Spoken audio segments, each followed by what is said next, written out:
Ako si Sherlyn Centeno, 49 na taong gulang.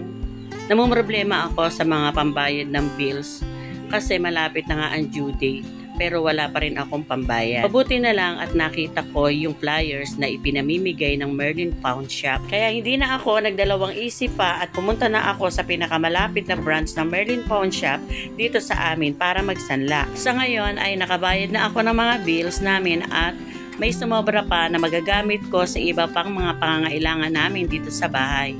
Maraming salamat sa Merlin Pawn Shop sa magandang serbisyo. Sana'y marami pa kayong matulungan tao. Ako si King Burley Lazaro, isang street vendor.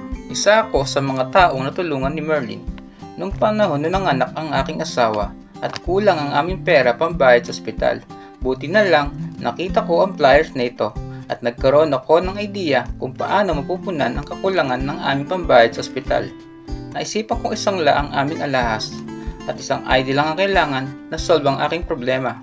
Kaya laking pasalamat ko sa Merlin Pawn Shop.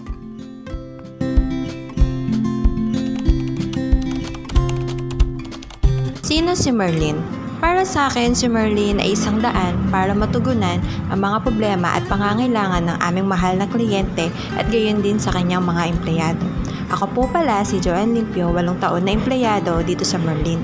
At saksi ako sa pagtulong, pagpapahalaga at sa pagbibigay ng magandang serbisyo, gayon din sa paglutas sa mga problema sa lahat ng aming mahal na kliyente. Nagiging superhero si Merlin sapagkat siya ang susi sa lahat ng bagay at mapahanggang ngayon si Merlin pa rin ang ating sandalan at kakampi sa ating buhay. Maraming salamat, Merlin. Maraming salamat po, Merlin Pawn Shop. Maraming salamat sa Merlin Pawn Shop. Maraming salamat, Merlin Pawn Shop. Maraming salamat, Merlin Pawn Shop. Maraming salamat po sa Merlin Pawn Shop. Maraming salamat, Merlin Pawn Shop.